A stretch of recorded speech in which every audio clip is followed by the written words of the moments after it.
whether you like it or not, you know this one thing कि this triangle is a right angled triangle. right angled triangle मतलब क्या कि ये angle इसमें हमेशा 90 degree रहेगा. अगर ये 90 डिग्री है तो ये बाकी के जो दो बचे, इन दोनों का टोटल, आई रिपीट, इन दोनों का टोटल मिला के कितना होना चाहिए?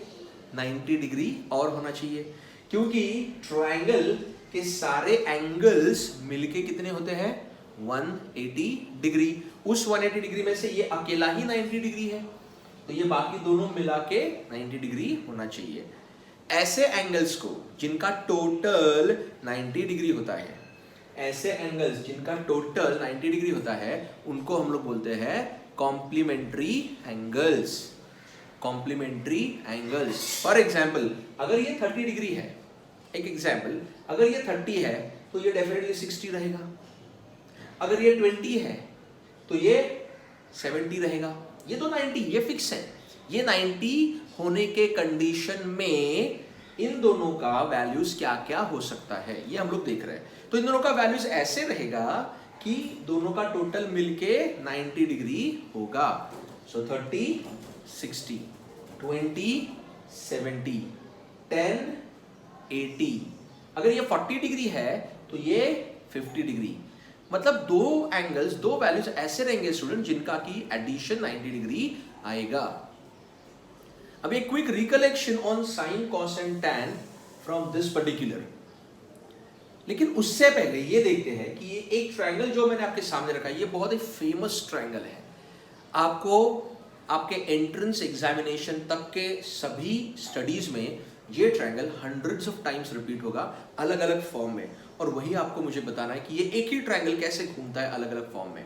तो if these two sides are 3 and 4, I am sure students all of you can answer how much will be this third side which is called as hypotenuse.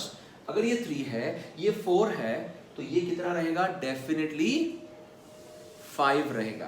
तो इसका वैल्यू आएगा 5. अच्छा, ये वैल्यू 5 कैसे आया?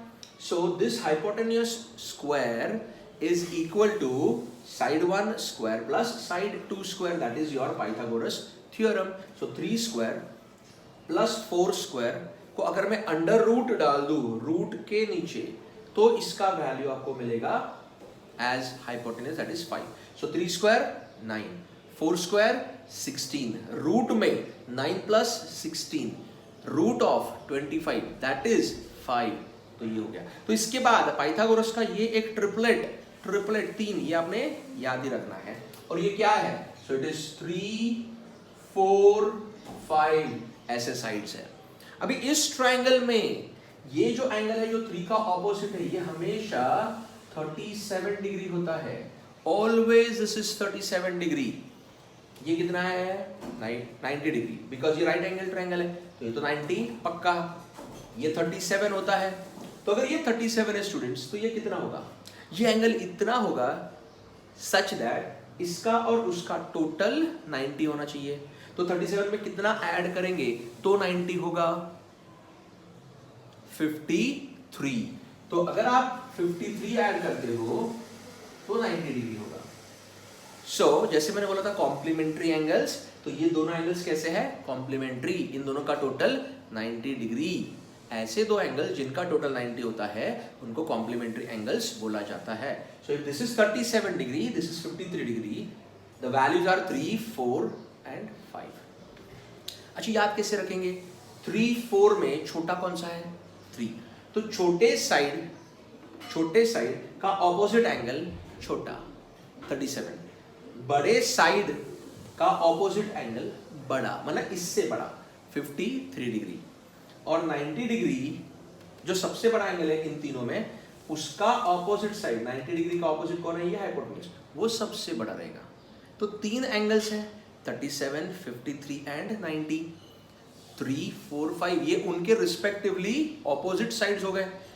37 का ऑपोजिट 3, 53 का ऑपोजिट 4, 90 का ऑपोजिट 5. जैसे एंगल्स हम लोग असेंडिंग ऑर्डर में ले रहे हैं, वैसे वैल्यूज भी असेंडिंग ऑर्डर में गया. अभी 3 4 5 के इस ट्रायंगल में ये वैल्यूज फटाफट निकलेगा. साइन ऑफ थीटा क्या फॉर्मूला है? Opposite side upon adjacent. अच्छा, ऑपोजिट किसको ऑपोजिट? जो एंगल आपने यहाँ पे लिया उसको ऑपोजिट। सो 37 इसको ऑपोजिट कितना है? 3। सो this is 3 upon this upon hypotenuse कितना है? 5। सो दैट इज 0.6 आएगा। सो sin 37 इज 0.6। cos 37 कितना आएगा? देखो cos ऑफ दिस, cos का फॉर्मूला क्या होता है? एडजेसेंट माने इस एंगल को adjacent upon hypotenuse. So it is 4 upon 5। इसका अगर आप आंसर निकालो तो वो होता है 0.8।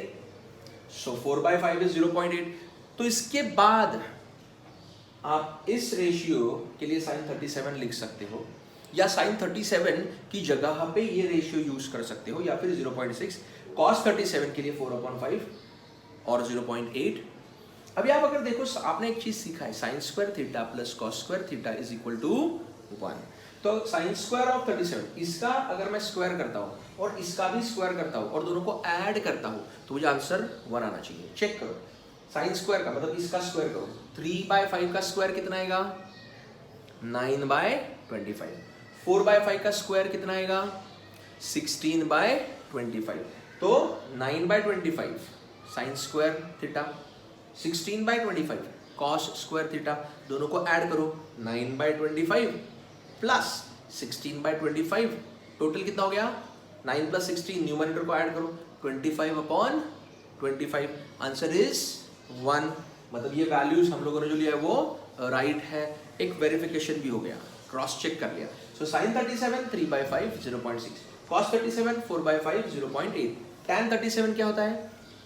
इसका ऑपोजिट अपॉन एडजेसेंट। देखो राइट एंगल ट्रायंगल में साइड्स दो ही होता है, एक ऑपोजिट एक एडजेसेंट। जो तीसरा होता है ट्रायंगल का साइड, उसको हम लोग यहाँ पे साइड नहीं बोलते, उसको हाइपोटेन्यूज बोलते हैं। तो ये ऑपोजिट और एडजेसेंट है ना, ये एंगल के हिसाब से लेना है। जैसे यहाँ पे मैंने एंगल कौन सा लिया है? 37। तो 30 साइन में ऑपोजिट साइड आता है, कॉस में एडजेसेंट साइड आता है, दोनों के डिनोमिनेटर में हाइपोटेन्यूज होता है। अच्छा, tan 37 इसमें हाइपोटेन्यूज नहीं होता है क्योंकि ये साइन अपॉन कॉस है।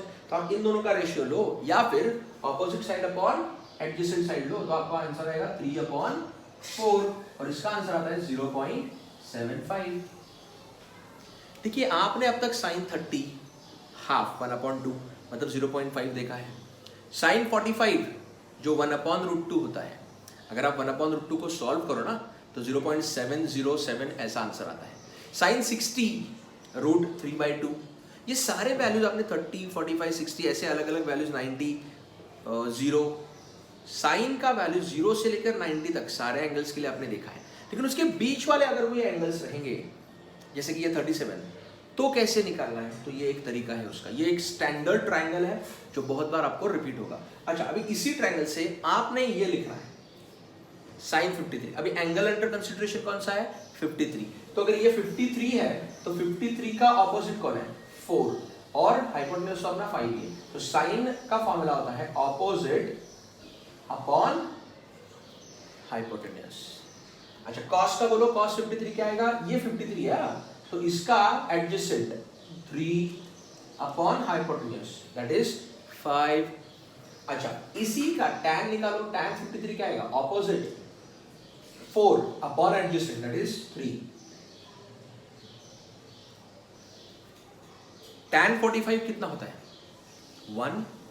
तो मुझे tan 53 का आंसर पक्का 1 से बड़ा आना चाहिए। आ गया 4/3। 4/3 कितना होता है? 1.333। आप अगर इसको सॉल्व करते हो 4/3 को, इस फ्रैक्शन को डेसिमल्स में कन्वर्ट करते हो तो आपको 1.33 ऐसा मिलेगा जो 1 से बड़ा है। तो 45 से बड़ा एंगल तो वैल्यू भी 1 से बड़ा, tan 45 1, so tan 53 will be greater than 1 क्योंकि 53 45 से आगे है तो उसका वैल्यू भी 1 से आगे आना चाहिए। आ गया। वैसा ही tan 37 अगर आप देखो तो इसका आंसर पक्का 1 से कम आना चाहिए, 1 से कम, लेस देन 1, क्योंकि 37 डिग्री ये 45 डिग्री से कम है। tan 45 1, ये 37 है हमारे 45 से कम है, तो इसका आंसर भी जो रेशियो का आंसर है वो 1 से कम आना चाहिए। So from this standard triangle you get sign and cos of the two angles involve in it. 37 degree and 53 degree. Here begins the magic or the wonderful part of this triangle. ये आपको अब तक लगता रहेगा कि this is something I already know. This was a quick revision students and needed for foundation. अभी इस triangle का मॉडिफिकेशन कैसे होगा ये देखो. ये 3, 4, 5 मैंने लिया, इसके लिए ये वैल्यूज वैलिड है. अभी यही वैल्यूज जो रेड में लिखा हुआ है वो इस ट्रायंगल के लिए भी वैलिड है. अगर मैं यहाँ पे लेता हूँ 30, यहाँ पे लेता हूँ 40, तो ये बन जाएगा 50. 30, 40, 50 ऐसा ही राइट एंगल ट्रायंगल बनेगा. आप देख सकते हो sin 37, cos 37, tan 37 आप इसमें से निकालो, आपको सेम वैल्यूज मिलेगा. Check for yourself. sin 37 क्या आएगा इसमें से? 37 का ऑपोजिट कितना है? 30. हाइपोटेन्यूज 50. साइन और कॉस में याद रखो डिनोमिनेटर में हाइपोटेन्यूज आता है. तो sin 37 30/50. अच्छा 30/50 में 0 0 तो वैसे भी कट होने वाला है. ये रेशियो है और इसीलिए ये अपना एडवांटेज है कि रेशियो में ये वैल्यू सेम ही रहेगा. For any values here 3, 4, 5, 30, 40, 50, 300, 400, 500 same values क्योंकि ये एंगल सेम ही रहेंगे क्योंकि रेशियोज है और हम लोग मल्टीपल्स में जा रहे हैं. 10 टाइम्स करते हुए जा रहे हैं. 3 का 10 टाइम्स किया, 4 का 10 टाइम्स किया, तो 5 का भी 10 टाइम्स करो. अच्छा 100 टाइम्स करो तो भी वही आएगा. 300, 400, 500 सेम आएगा. अच्छा अगर हम लोग 1000 टाइम्स भी करेंगे तो सेम आएगा. लेकिन अगर हम लोग उसको डिवाइड बाय 10 कर दें, चलो ये तो मल्टीप्लाई बाय 10, 100, 1000. अभी डिवाइड बाय 10 करेंगे तो 3 को डिवाइड बाय 10, ओरिजिनल ट्रायंगल अपना 3, 4, 5 का है ना, तो मैं उसके रेफरेंस से बोल रहा हूँ. तो अगर 3 को डिवाइड बाय 10 करेंगे तो इधर क्या आएगा? 0.3, 0.4, 0.5 same. So 0.3, 0.4, 0.5. So for whatever multiple of that 3, 4, 5, the values of sin, cos, tan of these two angles are same exactly. Because the angles are same exactly. So that is the point here students. 3, 4, 5 के कोई भी multiple के लिए ये angles दोनों same है. 37, 53 complementary, दोनों का टोटल 90. और because angles are same their sine cos tan ratios are also same. अच्छा एक और नोटवर्दी पॉइंट यहाँ पे है. आप देखो जो cos 37 था वही sin 53 हो गया है. cos 37 कितना था? 4/5. वो sin 53 हो गया है. ये और एक नया पार्ट आपको यहाँ पे सीखने को मिला. cos 53 देखो तो ये ऐसे आएगा, सेम एज sin 37. इसका मतलब क्या है? फॉर 2 कॉम्प्लीमेंट्री एंगल्स, अभी आपको पता है कॉम्प्लीमेंट्री एंगल्स क्या है. For 2 complementary angles sine of one angle is always equal to cos of the other angle. मतलब अगर मैं sin 37 ले रहा हूं तो cos 53 उतना ही रहेगा. ये भी आपको ऑलरेडी पता है. sin 30 कितना है? हाफ, 1/2. सो sin 30 का कॉम्प्लीमेंट्री एंगल कितना है? 60. तो उस 60 का मतलब उस कॉम्प्लीमेंट्री एंगल का भी साइन नहीं लेना, उसका कॉस लेना है. साइन ऑफ 30 लिया तो कॉस ऑफ 60 लो, आपको सेम मिलेगा. sin 30 is 1/2, cos 60 is 1/2. चलो उल्टा करके देखते हैं. sin of 60 देखो, sin of 60 कितना होता है? √3/2. तो अभी उसके साथ देखेंगे cos of 30. sin का 60 का देखा तो cos का 30 का देखना पड़ेगा. 60, 30 कॉम्प्लीमेंट्री एंगल्स, तो एक का साइन दूसरे का कोसाइन आपको मैच करेगा. तो cos 30 कितना है? √3/2. See, it is the same. sin 60, cos 30. वैसा ही sin 37 will be same as cos of 53 is 37 का complementary angle. Cos of 37 will be equal to sin of is 37 का complementary angle. मतलब उल्टा हो जाएगा ये values. So this is one more outcome of our discussion. For complementary angles, sin and cosine values are same. So sin 37 is same as cos 53, cos 37 is same as sin 53. This is valid for any two values of complementary angles. ये और एक point अपने discussion से extract किया गया है. जैसे यहाँ पे डिस्कस किया था कि 3, 4, 5 के कोई भी मल्टीपल के लिए ये ट्रायंगल, ये एंगल्स वैलिड है, ये रेशियोज सेम रहेंगे कोई भी मल्टीपल के लिए. यहाँ पे हम लोगों ने 10th मल्टीपल भी देखा और 1/10th मल्टीपल भी देखा, 0.3, 0.4, 0.5। आप 0.03, 0.04, 0.05 ऐसा भी ले सकते हो, सेम आएगा आपका आंसर। तो और एक मैजिकल पार्ट इसका ये है कि कोई भी मल्टीपल से मेरा मतलब है लिटरली कोई भी मल्टीपल। तो 3, 4, 5 का डबल करके देखते हैं। चलो, तो सबका तीनों का डबल करेंगे। ये तो 10 टाइम्स क्या था ना, अभी डबल के लिए देखते हैं क्या है। तो 3 का डबल 6, 4 का डबल 8, 5 का डबल 10। तो 6 से 10 ये जो ट्रायंगल बना अभी, इसमें आप चेक कर सकते हो। 6 का स्क्वायर 36, 8 का स्क्वायर 64, 36 प्लस 64 100, उसका रूट 10। तो Pythagoras theorem is applicable even now, अभी भी वो एप्लीकेबल है। मल्टीपल्स भी जा रहे हैं तो वो एप्लीकेबल रहेगा। एंगल्स कितने रहेंगे? How much will be this angle? 37 degree, still the same. How much will be this angle? 53 degree, it is the same. ये दोनों एंगल्स अभी भी बरकरार है मल्टीपल्स में।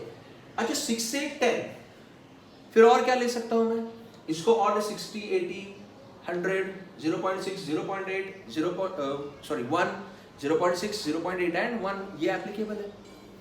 आप इसको 0.06 में लो, 0.08 में, 0.1 एंड सो ऑन। तो इन नंबर्स के किसी भी मल्टीपल के लिए भी वो एप्लीकेबल रहेगा।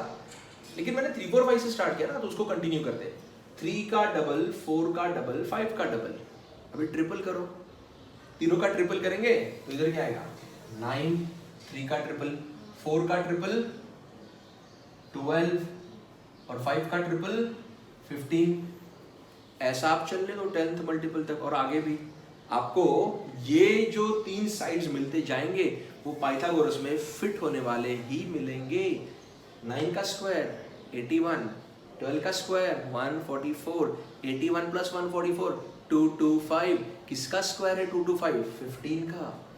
और आगे देखो एक दो एग्जांपल्स। 3 का 4th मल्टीपल लो तो यहाँ पे क्या आएगा? 12, यहाँ पे 4th मल्टीपल 16, यहाँ पे 4th मल्टीपल 20। तो 12, 16, 20। 12 का स्क्वायर 144, 16 का स्क्वायर 256। ऐड करो 144 प्लस 256 400। किसका स्क्वायर है? 20।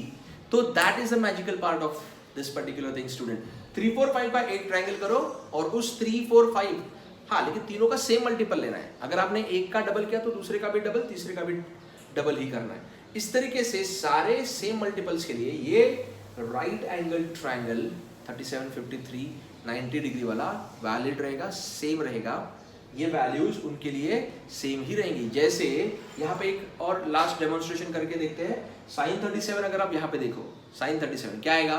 Sign opposite 6 upon hypotenuse 6 upon 10 कितना होता है?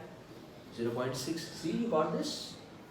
cos 37 करके देखो, cos 37 इसका एडजेसेंट माने 8, हाइपोटेन्यूज माने 10, so it is 8 upon 10। तो cos 37 कितना हुआ? 8 upon 10 0.8, cos 37 0.8। आपको सेम ही मिलेगा batch. So this is a huge advantage as I have told you initially कि हम लोग को ये जो मैजिकल पार्ट या जो न्यू पार्ट आपको हम लोग दे रहे हैं, ये आपका सिलेबस जो इतना बड़ा है उसको आपके सामने ऐसा श्रिंक करके रख देगा। मतलब आपको उसका ये जो ग्रेटनेस है सिलेबस का या जो साइज है वो ऐसा एक्सपैंडेड नहीं लगेगा। You will be always thinking, हाँ I can do this, I will grab this, I will absorb this in my brain। अभी ऐसे ही 1, 2, 3 ट्रायंगल्स मैंने आपके सामने रखे। आप ऐसे 8, 10, 15 जितने ट्रायंगल्स बना सकते हो उतने बनाओ। एंड आई अश्योर यू, आपने ये लिख के सिर्फ एक ही बार रखना है। आप एक ही बार इसका 4th मल्टीपल का करो, फिर 5th मल्टीपल, 6, 7, 8, 9, 10, 10th मल्टीपल का तो है, 11, 12, मे बी 15th मल्टीपल तक करो। उसके बाद आपको ये ट्रायंगल याद रखने का जरूरत ही नहीं है, आपको बाय हार्ट हो जाएगा। इंसानी फितरत है। ये वैल्यूज आप ऐसे 8, 10, 12, 15 बार एक ओनली वंस दिस लिखो, मतलब अलग अलग ट्रायंगल्स के लिए, तो आपको ये वैल्यूज तो ऑटोमेटिकली फिट हो जाएंगे। It's like auto run program of our brain. जैसे सुबह उठने के बाद आपको ये थोड़ी सोचना पड़ता है कि पहले हम लोग को ब्रश ही करना है और whatever the activities we have to do, वो अपना इनहैबिटेंट है, ये हैबिचुएटेड है हम लोग उसके साथ। वैसा आप इसके साथ हैबिचुएटेड हो जाओगे। आपको नींद से भी उठ के किसी ने पूछा उठा के कि भाई साइन ऑफ 37 बताओ. You will be answering and then again going back to your dream world. You will love it this way.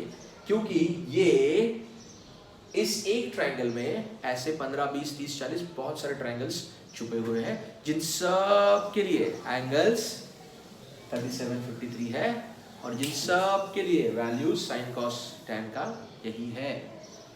So this is one basic fundamental part for your foundation course which you will need in your further calculations of physics.